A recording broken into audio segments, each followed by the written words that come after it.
है कि इंडिया ने बांग्लादेश का हुक्का पानी बंद कर दिया है। इंडिया और बांग्लादेश के बॉर्डर के ऊपर ट्रेड सस्पेंड हो चुकी है।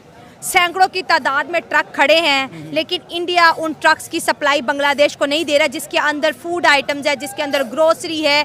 6000 के करीब आप लगा लें कि कमोडिटी है, वो ऐसी अशिया है जिसका रोज़मर्रा की ज़िंदगी में बहुत ज़्यादा जिसे बोलते हैं इन्फ्लुएंस रहता है। और बांग्लादेश के अंदर जो है, अब जिस तरह पाकिस्तान के अंदर हालात हुए, आटे के क्राइसिस, सब्जी के क्राइसिस, आलू के, टमाटर के, मेडिसिन के, क्या वो भी पाकिस्तान की तरह ही हो जाएगा बांग्लादेश? नमस्कार दोस्तों, आज की इस वीडियो में हम देखेंगे कि कैसे भारत ने बांग्लादेश का हुक्का पानी बंद कर दिया है और उस पर देखेंगे कि पाकिस्तानी लोगों की क्या राय है। आइए देखते हैं। चीज़ ये है ना कि बांग्लादेश का सबसे पहले अगर आप बैक साइड देख लें, बांग्लादेश का मेन ये वार शुरू क्यों, ये बड़ी अच्छी बात कही आप, क्यों हुआ है, ठीक है। इसके मेन रीजंस है ना।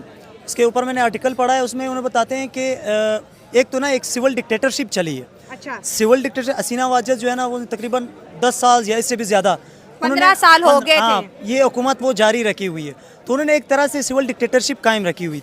तो वो चाहते थे कि जो डेमोक्रेसी है ना, उसको लेके आएँ।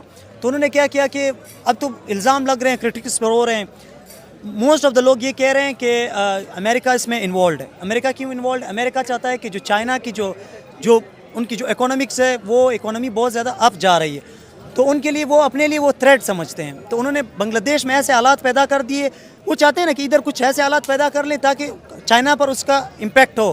तो उन्होंने बांग्लादेश में ऐसे हालात पैदा कर दिए जिसकी वजह से बांग्लादेश की जो ट्रेड है, बांग्लादेश बहुत आगे जा रहा है, चाइना भी उसे बहुत सपोर्ट कर रहा है। तो बांग्लादेश में ये हालात उन्होंने पैदा कर दिए, पॉलिटिकल इंस्टेबिलिटी पैदा कर दी उन्होंने।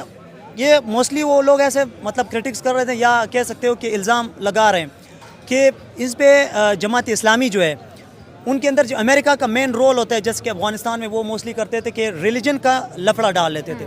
रिलीजियस सोच हमारी जो सोसाइटी है, हम ज़्यादा रिलीजन को फॉलो करने वाले लोग हैं। तो रिलीजियस उन्होंने कुछ ऐसे इमोशनल हो जाते हैं और फिर कुछ भी कर देते हैं। जाहिर है हम फैक्ट नहीं देखते हैं, हम देखते हैं कि मतलब अगर कोई हमें कुछ कह रहा है तो इज दैट राइट, मतलब ये सही होगा। तो फिर जो बांग्लादेश के अंदर हिंदुओं पे अटैक्स हुए, तो आपको क्या लगता है कि इंडिया उसके लिए बांग्लादेश के मुसलमानों को भी पनिश कर रहा है? नहीं, इंडिया उसके लिए पनिश नहीं कर रहा है। इंडिया का जो मेन रीज़न है ना, यहाँ पर इन पे ये इल्ज़ाम लग रहा था जैसे कि उन अपने हीरोज़ की तौहीन कर रहे थे, अपने हीरोज़ को मार रहे थे, नीचे गिरा रहे थे। तो इसमें आप कह सकते हो कि एक किस्म की मखलूक है जो इन्वॉल्व है, वो ये साबित कर रहे थे कि देखो जो बांग्लादेश के अवाम है ना, वो इस बंदे के साथ नहीं थे।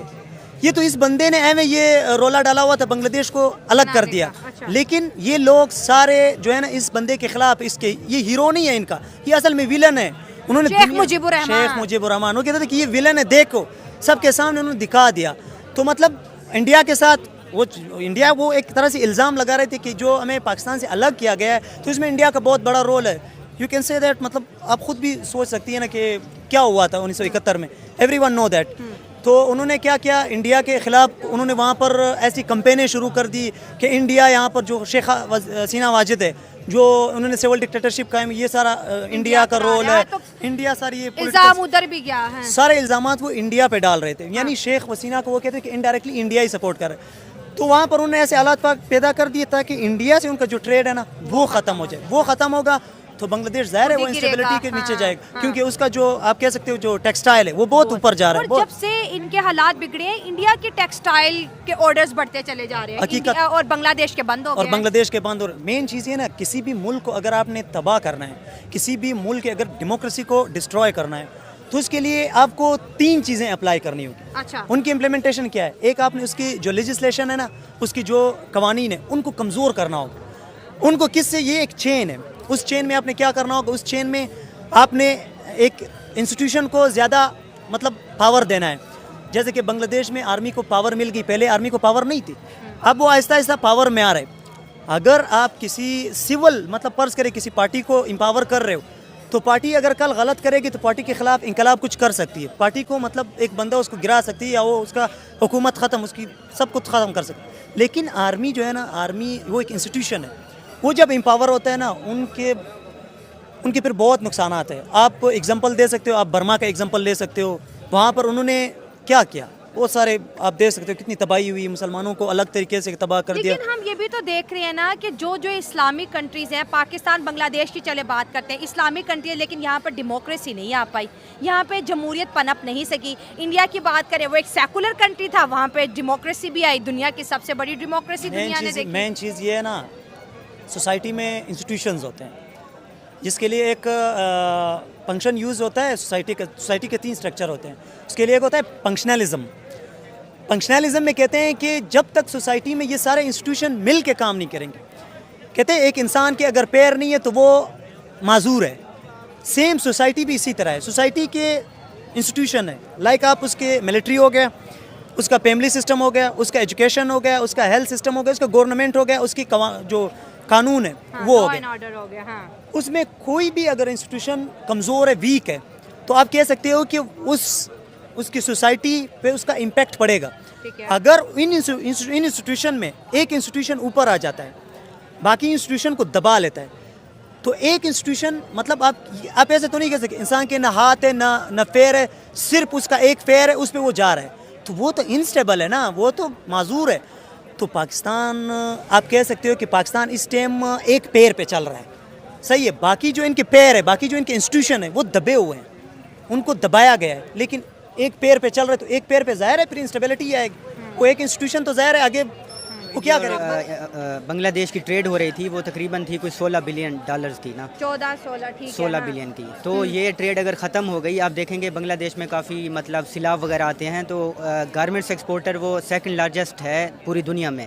बाकी ये जो एग्रीकल्चर कमोडिटीज़ होती हैं, इसमें वो मतलब इंडिपेंडेंट नहीं है, ठीक है। तो इससे आम आवाम पे बहुत असर पड़ेगा, काहत साली आ सकती है और इन्फ्लेशन बहुत ज़्यादा हो सकती है, जिससे मतलब आम जो तबका होता है ना शहरियों का, वो अफेक्ट होता है। मतलब क्या बांग्लादेश दूसरा पाकिस्तान बनने वाला है? क्योंकि जब हमने इंडिया से ट्रेड सस्पेंड की, हमारे मुल्क के अंदर भी महंगाई का बहुत बड़ा तूफान, हमें याद है कि जो 100 रुपये 20 रुपये वाला प्याज है, ये 500 रुपया, टमाटर 500 रुपया, और हमारी भी चीखें निकल गई कि ये हुआ क्या हमारे साथ। देखें, हम अना वाले लोग हैं, हम मानते नहीं हैं, हम आइडियालॉजी के ऊपर ट्रेड करते हैं। हालांकि होना चाहिए कि म्यूचुअल इंटरेस्ट के ऊपर पूरी दुनिया, अब देखें चाइना और अमेरिका की आपस में दुश्मनी है, मगर फिर भी वो ट्रेड करते हैं। इंडिया और चाइना की देखें, $125 बिलियन की ट्रेड ऐसा ही है। तो ये जो ट्रेड होती है ये आइडियालॉजीज पे नहीं होती, ठीक है ना, ये म्यूचुअल इंटरेस्ट पे होती है। क्या बात है। तो मैं ये कहूँगा कि अगर इंडिया और पाकिस्तान की आपस में ट्रेड होती है, तो यहाँ पे ये जो चीनी का बहरान है, आटे का बहरान है, और पता नहीं आए दिन क्या टमाटर से नहीं निकले सर अभी तक हम। हाँ, तो ये ना होता कम अज कम। रही बात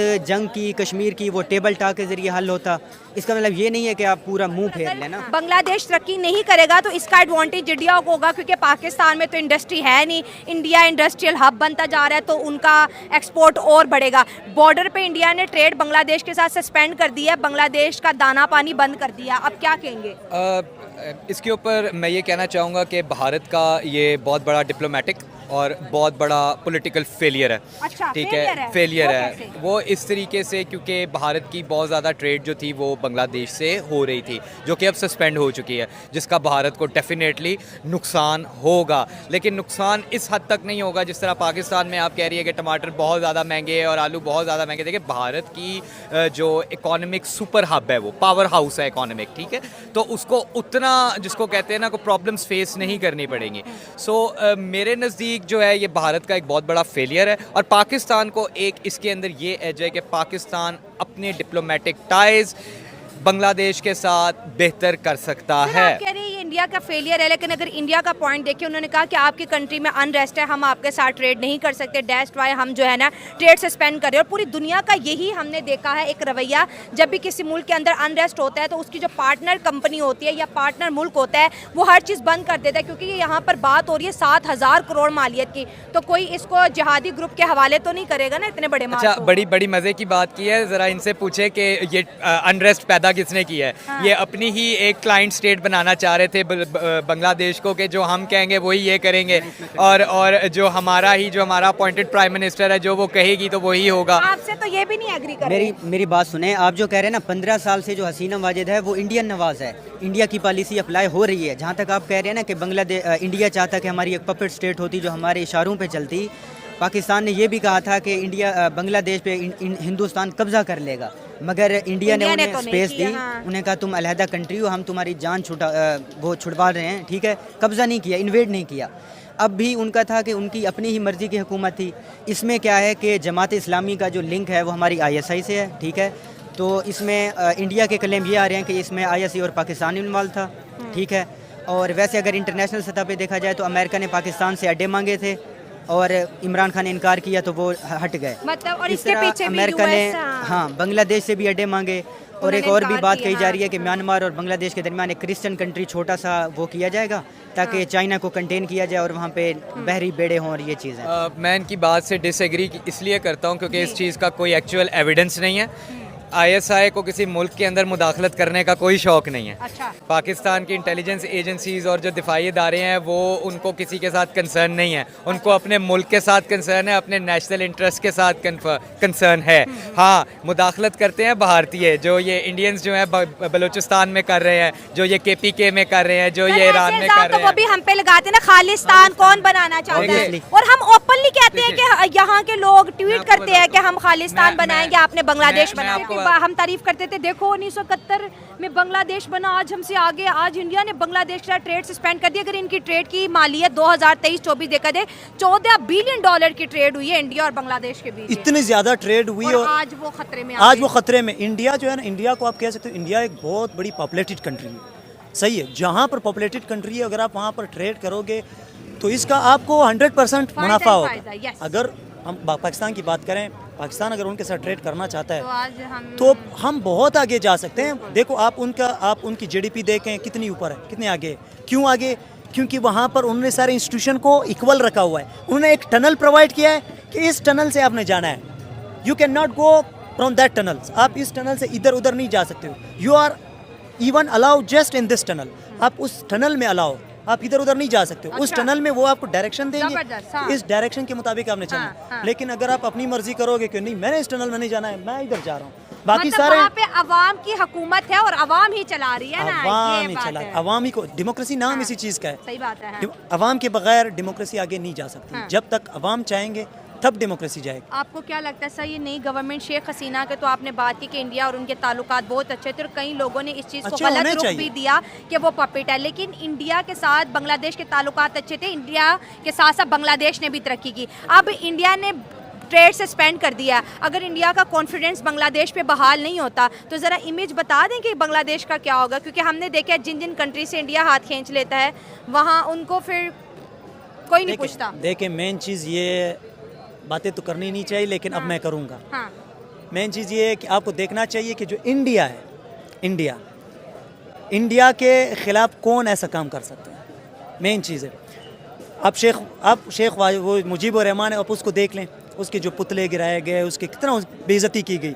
उसके बाद ये जो आलात, ऐसा मतलब एक स्टेटमेंट बना दिया, उसको स्प्रेड कर दिया पूरी कंट्री में कि इंडिया तो आपका मतलब बेड़ा गर्क कर रहा है, आपका तो सारा इकोनॉमी सिस्टम, सारा मतलब हर लिहाज से आपको तबाह कर रहे हैं, आप लोगों को पता नहीं है।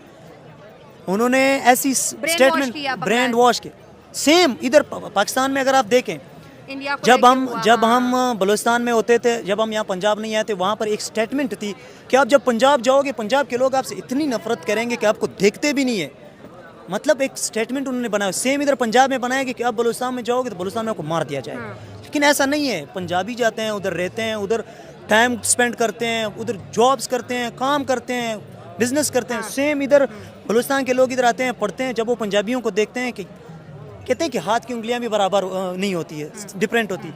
आप एक मतलब जो स्टेटमेंट, उधर तो हमारे जहन में स्टेटमेंट बना हुआ था कि पंजाबी सारे ऐसे हैं, लेकिन वो नहीं था। जब हमने देखा कि भाई हर जगह अच्छे बुरे हैं। और यहाँ पर ये भी बात हो रही है कि बांग्लादेश के हिंदुओं को जब बांग्लादेश के मुसलमानों ने टारगेट किया, कह रहे इंडिया ने वो बदला लिया है, इनका हुक्का पानी बंद इंडिया किया के लिए है। नुकसानदेह इस तरह है कि जो हसीना वाजिद थी वो इंडियन नवाज थी ना, मतलब और उसका झुकाव इंडिया की हाँ, तरफ बड़ा था। हाँ। अब क्या होने जा रहा है कि जमात इस्लामी पावर में आ रही है, ठीक है, और दूसरी जिसको शेख हसीना ने बैन किया हुआ था, उसको बैन किया हुआ था। जमात इस्लामी के रजाकारों ने 1971 में तकरीबन कोई लाखों जो है ना स्टूडेंट को मारा।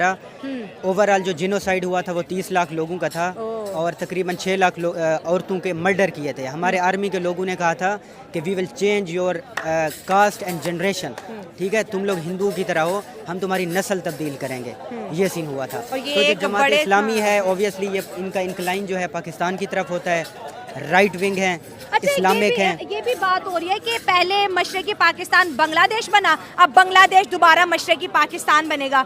ये स्टेटमेंट कितनी आपको परफेक्ट नजर आती है या इसमें एक बहुत बड़ा जोक छुपा है? मेरे ख्याल से अब जो है बांग्लादेश के अंदर कोई इस्लामिक आइडियालॉजी जो है ना उसके रूट काज पे होगी, फंडामेंटलिज्म बहुत ज़्यादा आएगा, राइट विंग की जो फोर्सेज हैं वो ज़्यादा पावर में आ रही हैं। वैसे भी ओवरऑल दुनिया में देखा जाए तो राइट विंग राइज पे है। अब ब्राज़ील की बात करते हैं, ठीक है, अफ़गानिस्तान में रिसेंटली तालिबान आए, तो बांग्लादेश का झुकाव अगर हुआ इस्लामिक आइडियालॉजी, फंडामेंटलिज्म और उनका जो ट्रेड है वो बेस करेगा आइडियालॉजी पे, तो ऑब्वियसली इंडिया और उनका आपस में ताल्लुकात ख़राब होंगे। तो सेम बांग्लादेश के साथ फिर इंडिया के खिलाफ भी साजिश रची गई है और ये इसका डाउनफॉल है।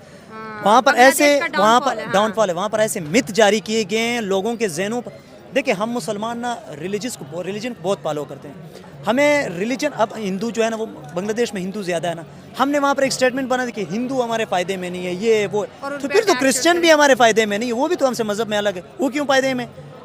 आप एक तरफ कहते हो जो गैर मुस्लिम है वो फ़ायदे में नहीं है, लेकिन एक तरफ कहते तो मतलब दुगलापन हो रहा है ना।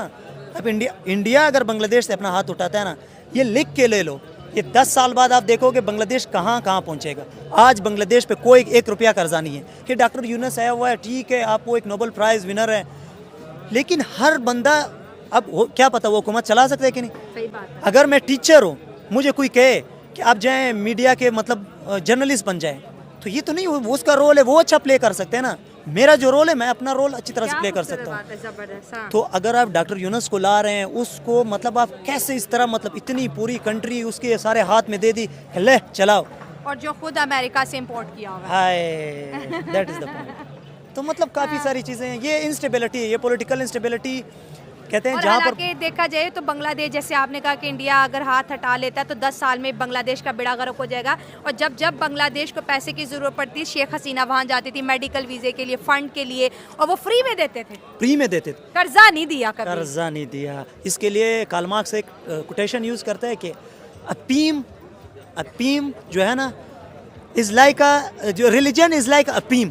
अफीम एक नशा होता है, एक ड्रग्स होता है। हाँ, कहते हैं कि अगर आप उसको यूज़ करते हो ना तो आप आहिस्ता आहिस्ता मतलब आप डिस्कनेक्ट होते हो चीज़ों से, आपको किसी चीज़ का खुद पता ही नहीं होता किसी चीज़ का। तो मतलब रिलीजन, मैं गलत नहीं हूँ, मैं रिलीजन के खिलाफ बात नहीं करूँगा, लेकिन रिलीजन में कुछ चीज़ें हैं। रिलीजन हमेशा कहते हैं कि you will allow to provide equality, not inferiority और सुपेरिटी।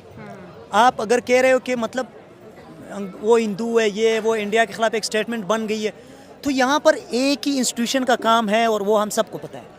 उन्होंने उधर सारा रोला डाला हुआ है, सारा जो उनके हीरो है, इवन मैं खुद उसे हीरो मानता हूँ, जो उनका हीरो है उसके खिलाफ अमेरिकन बहुत ज़्यादा इन्वॉल्व है।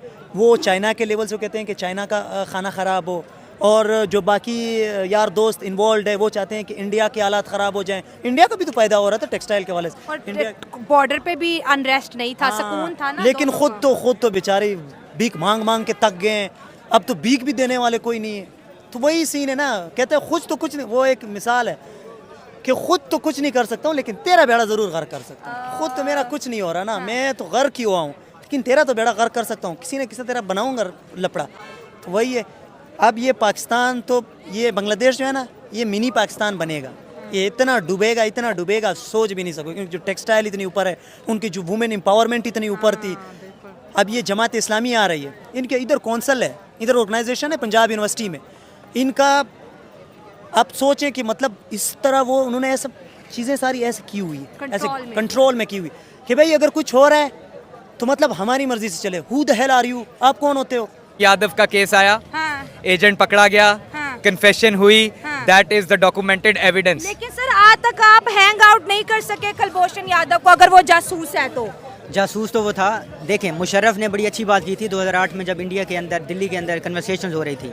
उन्हें कहा था कि we have done tremendous damage to each others countries, मगर अब हमें ये चीज़ स्टॉप करनी होगी। उन्होंने माना था कि हम एक दूसरे के कंट्री में इंटरफेयर करते हैं, इंटरमेडल करते हैं, इधर से भी होती है, उधर से भी होती हैं, हाँ, ठीक है। 80s में हमने जनाब खालिस्तान का वो किया था, काफ़ी कुछ सपोर्ट किया था, अब भी करते हैं। इस तरह वो इंडिया भी बलूचिस्तान को सपोर्ट कर रहा है, तो ये चीज़ें चलती हैं।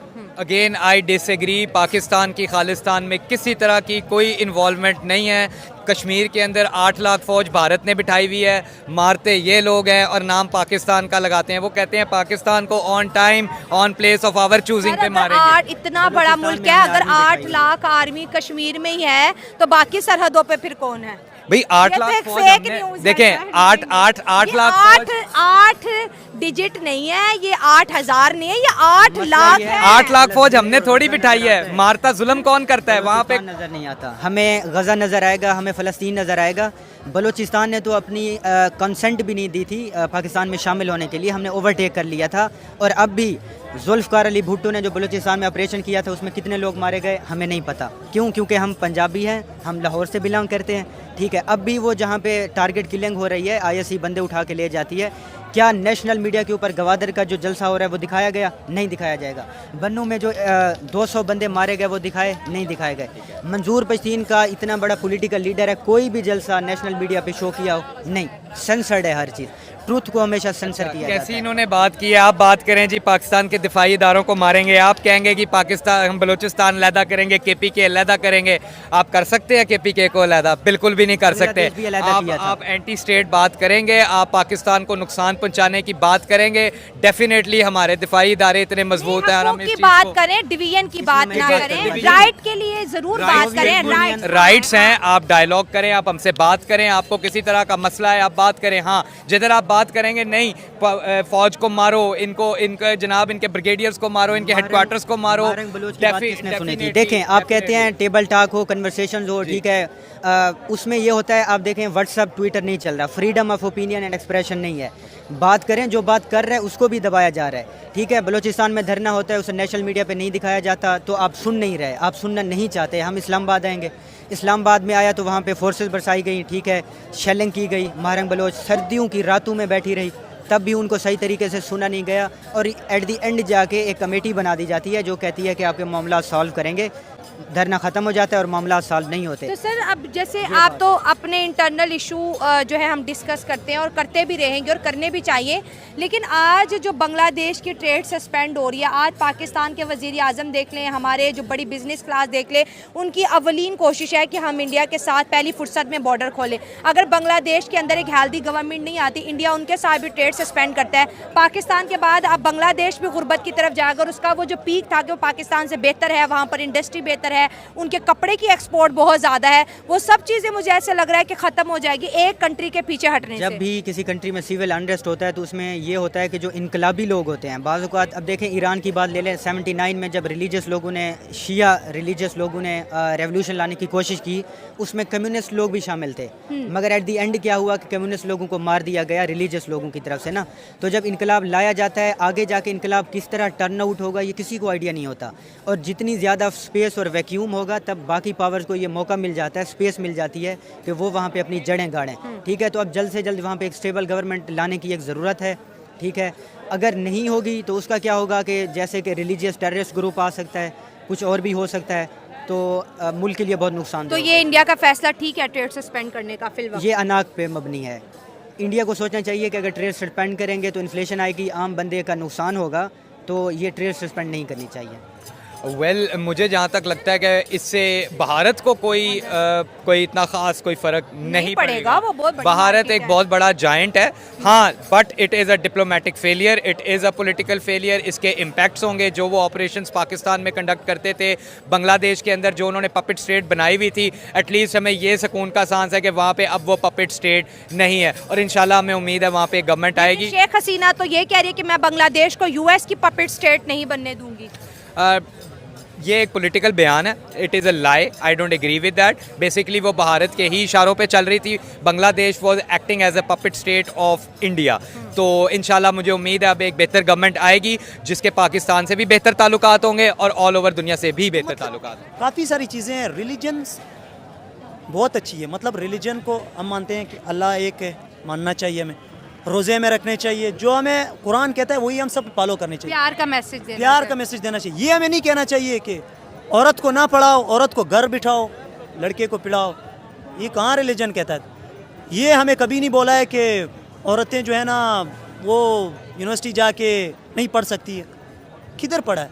और सर जिन कंट्रीज ने तरक्की की है उन्होंने अपने विमेन को राइट दिए हैं। वुमेन, हमारा एक है हीरो है बादशाह खान, वो कहता है if you will allow the women for education then you will see them, you will look them what's going on, क्या जाएगा। वो कहे कि जब आप अपने वुमेन को प्रोग्रेस करोगे, उनको एजुकेशन के लिए अलाउ करोगे, तो आप डेफिनेटली सोसाइटी में आगे जाओगे। ये लिख लो मुझसे। क्या बात है सर, सही है। थैंक यू सो मच, बहुत अच्छा लगा आपसे बात करके। और मैं और भी बात करना चाहती थी लेकिन प्रोग्राम की टाइमिंग को देख के मुझे अपनी डिस्कशन यहीं पे क्लोज करनी पड़ी है। तो मिलता है अगले प्रोग्राम में, दुआ में